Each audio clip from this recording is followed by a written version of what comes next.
Hello, welcome again for 15 minutes with Pilates Peggy.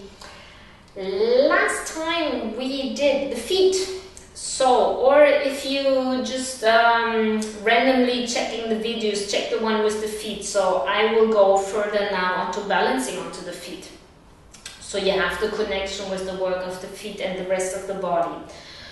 So working with the feet, we activate them and also we check the position. So what I want today is that you're always aware of your 4 points under your feet. So you have the joint of the big toe, of the small toe, and also you have the inner and outer heel. So for the beginning, first closing your eyes. And as we stopped the last session with lifting the toes, we will start today with lifting the toes. So lift all 10 toes first out of the floor. And then moving all 10 toes back down. And by lifting the toes, you can feel quite good how the joint of the big and the small toe are actually having more contact down into the floor. And you also might a little bit easier feel the inner and outer heel. Going 2 more. So this exercise is just being aware of the distribution of the feet with the 4 points last time. And then open your eyes and then start to lift one foot out of the floor. It's enough if you have difficulties with balancing, it's enough to lift the heel or come maybe onto the tips of the toes. If you're fine with balancing, then lift the foot higher. And then bring the foot back down. And then switching to the other foot. So here, don't worry too much about the leg that is lifting up. The one that is more important is the one that is connecting down into the floor. So whenever you lift the leg, check the other foot and see what is going on between your 4 points under that foot. And also feel another direction, so you're rooting the foot down. Feel how you put the foot down and see the whole line from your leg, foot, leg, hip, shoulder up to the top of your head. So feeling how do you move the foot back down, how you connect it, rooted 4 points, and how this is creating a long line. A long line along your body and back down. If you want to have it a little bit more challenging, you can also try to close your eyes. How much does that change into the balancing? How much more difficult does it get? Yeah, it's just an option. But whenever you feel anything is too much, then go backwards again. Yeah, maybe don't lift the foot so high. Keep the eyes open for sure.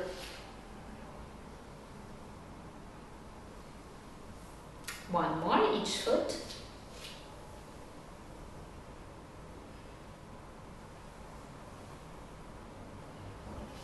Last time.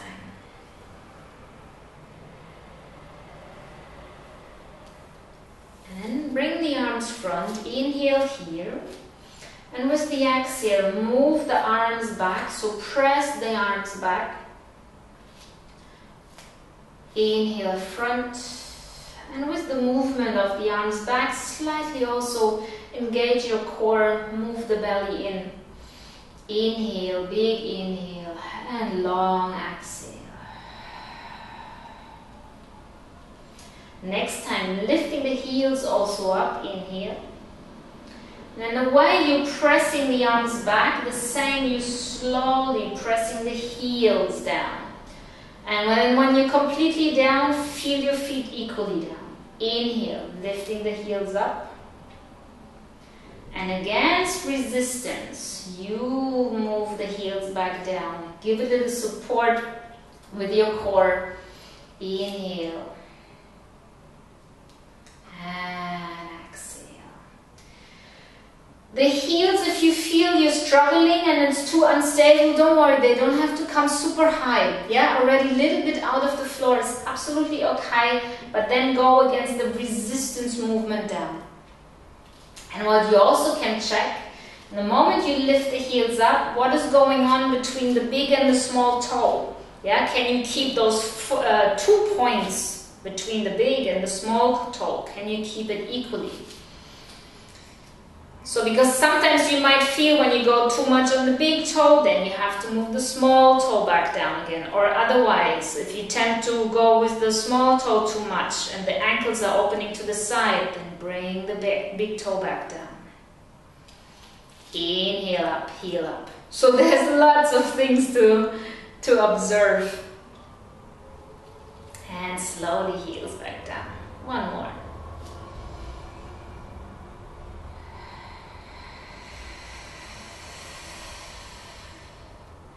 And relax the arms beside your body. And open them to the side.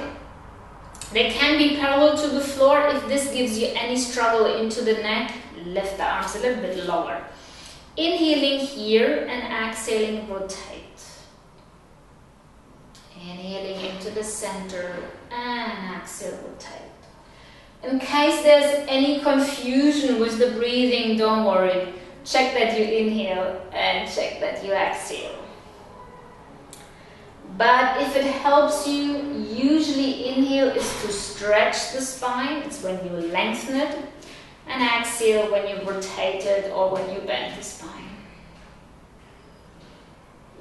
Okay, so next step. You lift one foot, you choose how high. Maybe only heel out, maybe tips of the toes still down, maybe completely up. And then also here rotate. It might be that you need to do it a little bit slower. Come back to the center, put the foot back down, observe how you bring it back down. And then rotate to the other side. So you always rotate to the same side where the leg is lifted up. Inhale. Exhale, rotate. Any struggling into the shoulders, into the neck, bring the arms even lower.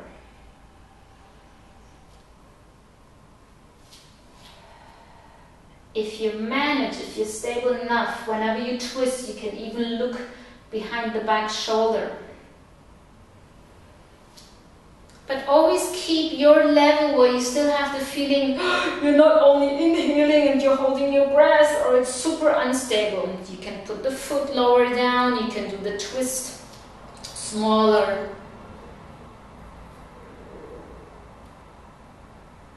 Always go to the level which is possible for you in the moment.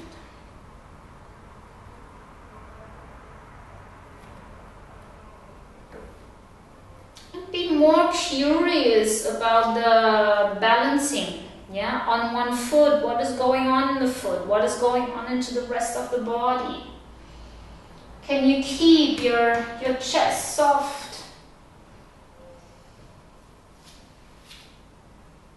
Yeah, so balancing shouldn't create any tension into your chest or into your neck.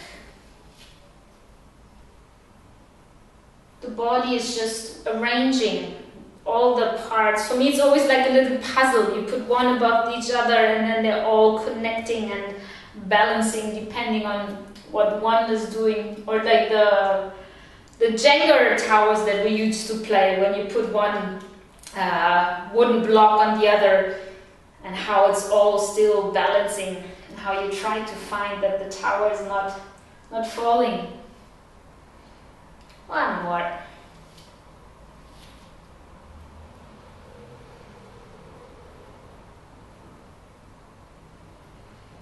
And then come down.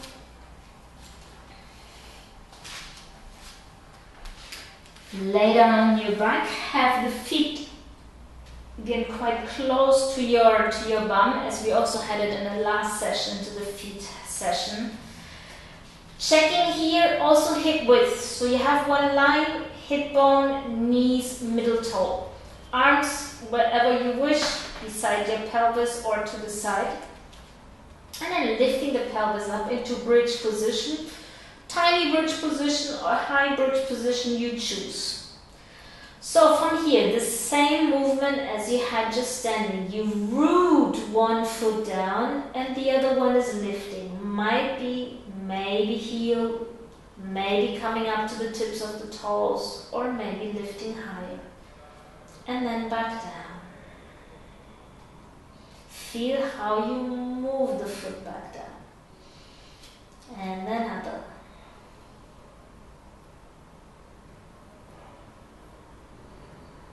And the moment of lifting, check that you breathe, no holding of the breath.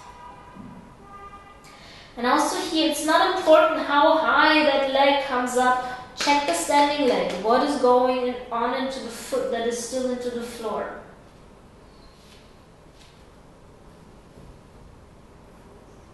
When do you inhale? When do you exhale? How does the breath also helps you to root the foot down, to stabilize into the pelvis?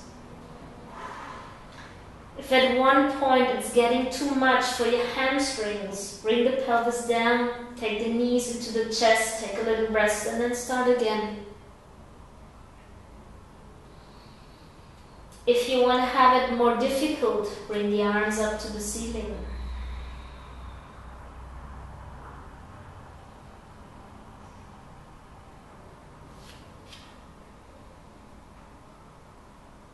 And also here observe how the whole body has to arrange and has to adapt. And then next time, feel both feet down. From the rooting down, lift the pelvis a little bit higher again. Rolling down, vertebra by vertebra. Hugging your knees into the chest, lifting the head up. And checking your feet again. What can you see there? What do they look like? And bringing the feet back down. Coming back up through the center or through the side. So also this good exercises for brushing the teeth. Brushing your teeth onto one foot, or I don't know, cutting tomatoes, something. Also this is super important, balancing unstable movements, because anything that is balancing, yeah, we sometimes then might feel, God, I have to hold. Opposite. The body will do its work, and also this is training the deepest muscles that you have into your body, which are really stabilizing, really close to the bones. Have a nice day and see you next time again. Bye!